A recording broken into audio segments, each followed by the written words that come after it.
ಏನು ಡ್ರೀಮ್ ಇಟ್ಕೊಂಡಿದ್ದಾರೆ ಹಾಗಾದರೆ ಕಿರಣ್ ಕುಮಾರ್ ಅವರು? ನಾನು ಮಾತಾಡ್ತಿದ್ದ ನಿಮ್ಮ ಹತ್ರ ಮಾತಾಡಬೇಕಾದ್ರೆ ಈ ಸಮಾಜದಲ್ಲಿ ಆಗ್ತಿರುವಂಥ ಆಗು ಹೋಗುಗಳನ್ನು ಚೆನ್ನಾಗಿ ಅಬ್ಸರ್ವ್ ಮಾಡ್ತಿದ್ದಾರೆ ಅನ್ನೋದು ಗೊತ್ತಾಯ್ತು ನಿಮ್ಮ ಜೊತೆ ಮಾತಾಡ್ತಿದ್ದಾಗ. ಏನಿದೆ ಆ ಡ್ರೀಮು, ಏನು ಗುರಿ ಇಟ್ಕೊಂಡಿದ್ದೀರಿ ನೀವು? ಏನೇ ಇದ್ರು ವಿದ್ಯಾಭ್ಯಾಸದಲ್ಲಿ ಎಜುಕೇಶನಲ್ಲಿ ಏನಾದ್ರು ಮುಂದಕ್ಕೆ ತಗೊಂಡ್ಬರ್ಬೇಕು ಅಂತ ಮೇಡಮ್. ನಾನು ಸಂಪಾದನೆ ಮಾಡ್ತಾ ಇದ್ದೀನಿ, ಬಟ್ ಏನಂತ ಸಂಪಾದನೆ ಮಾಡಿದಲ್ಲ ನಾವೇ ಇಟ್ಕೊಳಕ್ಕಾಗಲ್ಲ. ಬಟ್ ನಾನು ಸಂಪಾದನೆ ಮಾಡೋದ್ರಲ್ಲಿ ಸಮ್ ಶೇರ್ ಎಜುಕೇಶನ್ಗೆ ಖರ್ಚು ಮಾಡ್ಬೇಕು ಅಂತ. ಒಬ್ಬೊಬ್ರು ಒಂದಿರುತ್ತೆ. ಕೆಲವರು ಬೇರೆ ಬೇರೆ ನೇಚರ್ ಸಂಬಂಧಪಟ್ಟ ಖರ್ಚು ಮಾಡ್ತಾರೆ. ನಾನು ಇದರಲ್ಲಿ ಒಂದು ಕೋರ್ಸ್ ತಗೊಂಡಿದ್ದೀನಿ, ಬೆಂಗಳೂರು ಪೊಲಿಟಿಕಲ್ ಆಕ್ಷನ್ ಕಮಿಟಿ ಅಂತ BPAC. ನಮ್ಮ ಕಿರಣ್ ಮಜುಮ್ದಾರ್ ಅವರು ಇದರಲ್ಲಿ ಬೆಂಗಳೂರು ಪೊಲಿಟಿಕಲ್ ಆಕ್ಷನ್ ಕಮಿಟಿ ಅಂತ, ಅದರಲ್ಲಿ ನಮ್ಗೆ ಎಕ್ಸ್ಪ್ಲೈನ್ ಮಾಡ್ತಾ ಇರ್ತಾರೆ. ಕೋರ್ಸ್ ಕ್ಲಾಸಸ್ ಬಂದಾಗ ಎಕ್ಸ್ಪ್ಲೈನ್ ಮಾಡ್ತಾ ಇರ್ತಾರೆ. ಒಂದೊಂದು ಕಂಪನಿ ಒಂದೊಂದು ಸಂಸ್ಥೆ ಬರೀ ಒಂದಕ್ಕೆ ಗಮನ ಕೊಡ್ತಾರೆ. ನೇಚರ್ ಬಗ್ಗೆ ಒಂದು ಸಂಸ್ಥೆ ಅವ್ರದ್ದು ಏನ್ ಫಂಡ್ ಇರುತ್ತೆ, CSR ಫಂಡ್ ಇರುತ್ತೆ. ಇನ್ನೊಂದು ಸಂಸ್ಥೆ ಇನ್ನೊಂದು ಎಜುಕೇಶನ್ಗೆ ಅಥವಾ ಮೆಡಿಕಲ್ಗೆ ಮಾಡ್ತಾರೆ. ಬಟ್ ನಾನೇನಂತಂದ್ರೆ ಎಜುಕೇಶನ್ ಮಾಡ್ಬೇಕು ಅಂತ ನಾನು ಡಿಸೈಡ್ ಆಗ್ಬಿಟ್ಟಿದ್ದೀನಿ. ಏನೇ ಸೇವೆ ಮಾಡಿದ್ರು ಎಜುಕೇಶನ್ ಮುಖಾಂತರ ಮಾಡ್ತೀನಿ. ನಿಮ್ಮದೇ ಆದಂತಹ ಉದ್ಯಮ ಅಂತ ಏನಾದರೂ ಇದೆಯಾ, ಅಥವಾ ಕನ್ಸ್ಟ್ರಕ್ಷನ್ ಫೀಲ್ಡ್ ಅಲ್ಲೇ ಕಂಟಿನ್ಯೂ ಆಗ್ತಿದ್ದೀರಾ, ಹೇಗೆ?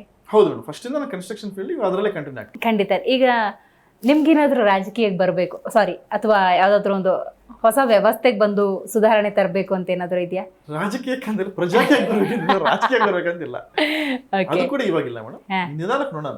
ಅದು ಆತರ ನನ್ಗೇನಂತಂದ್ರೆ ಏನೋ ರಾಜಕೀಯ ನಿಜ ಟು ಬಿ ಹಾನೆಸ್ಟ್ ರಾಜಕೀಯಕ್ಕೆ ಬರ್ಬೇಕಂತಿಲ್ಲ ಮೇಡಮ್. ಬಂದ್ರೆ ಈ ರಾಜಕೀಯ ಅಂತೂ ಕೆಟ್ಟ ರಾಜಕೀಯಕ್ಕೆ ಬರೋ ಉದ್ದೇಶ ಇಲ್ವೇ ಇಲ್ಲ.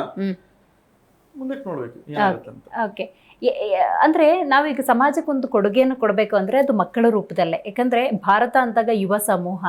ಕಿರಣ್ ಅವರ ಇವತ್ತು ಬಹುತೇಕ ಯುವ ಸಮುದಾಯ ತಂತ್ರಜ್ಞಾನಗಳು ಅಂತೇನಿದೆ, ಮೊಬೈಲ್ ಇರ್ಬೋದು, ಲ್ಯಾಪ್ಟಾಪ್, ಇಂಟರ್ನೆಟ್, ಇದನ್ನೆಲ್ಲ ಬಳಸ್ಕೊಂಡು ಟೈಮ್ ವೇಸ್ಟನ್ನು ಮಾಡ್ತಾ ಇದೆ. ಅದಕ್ಕೆ ಅಪೋಸಿಟ್ ಆಗಿ ನೀವು ನಿಂತ್ಕೊಂಡಿದ್ದೀರಿ. ಸಾಮಾಜಿಕ ಕಾರ್ಯಗಳ ನೀವು ತೊಡಗಿಸ್ಕೊಳ್ಬೋದು ಅಂತ ಸ್ಫೂರ್ತಿದಾಯಕವಾಗಿ ನಿಮ್ಮ ಕೆಲಸದ ಮೂಲಕ ತೋರಿಸ್ತಾ ಇದ್ದೀರಿ. ಆ ಯುವ ಸಮೂಹಕ್ಕೆ ಏನು ಹೇಳಕ್ ಬಯಸ್ತೀರಿ ನೀವು? ಏನಿಲ್ಲ ಮೇಡಮ್, ಅವರು ಕೂಡ ಎಂತ ಜವಾಬ್ದಾರಿಯುತ ಪ್ರಜೆಗಳಾಗಬೇಕಷ್ಟೇ. ನಾವು ನಮ್ಗೆ ಸರ್ಕಾರ ಏನೇನೋ ಮಾಡ್ತಾ ಇದೆ, ದೇಶ ಏನೋ ಮಾಡ್ತಾ ಇದೆ, ನಾವು ಓದಿದೀವಿ, ಏನೋ ಒಂದು ಕೆಲಸ ಅಟ್ಲೀಸ್ಟ್ ಏನೋ ಅವ್ರಿಗೆ ಆದಂತ ಒಂದು ಸಣ್ಣ ಕೆಲಸ ತಗೊಂಡಿರ್ತಾರೆ.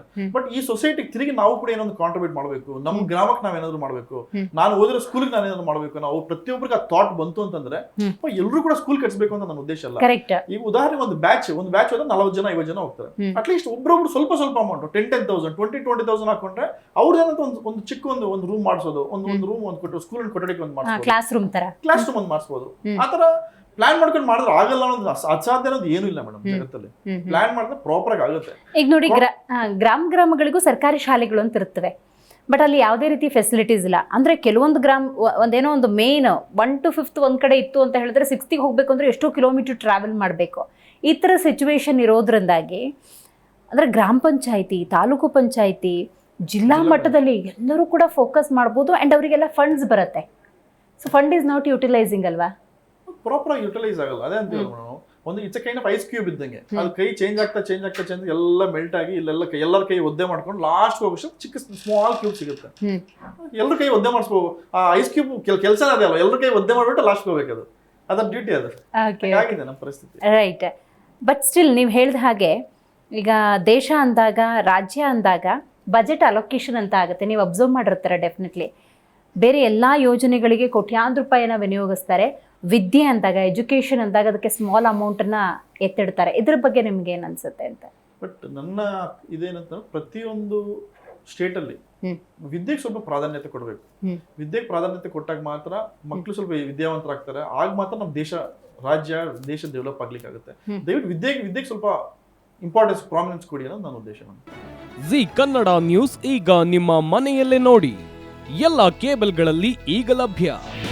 ನಿಮ್ಮ ನೆಚ್ಚಿನ ಜಿ ಕನ್ನಡ ನ್ಯೂಸ್ ಈಗ ಸನ್ ಡೈರೆಕ್ಟ್ ನಲ್ಲಿ number 292, Tata play number 1664, Jio TV number 1334, NXT digital number 30, in cable number 30, city networks 51, U digital number 162, GTPL number 17, Rockline telecommunications number 42, Shri Basaveshwara cable number 168, rural cable network 60, Vinayaka digital 57, Abhishek cable 821, city channel 53, Siddeshwara cable network 57, V4 digital Infotech 628, Surya digital networks 53, Gajanan digital number 836, Malnad infotech private limited number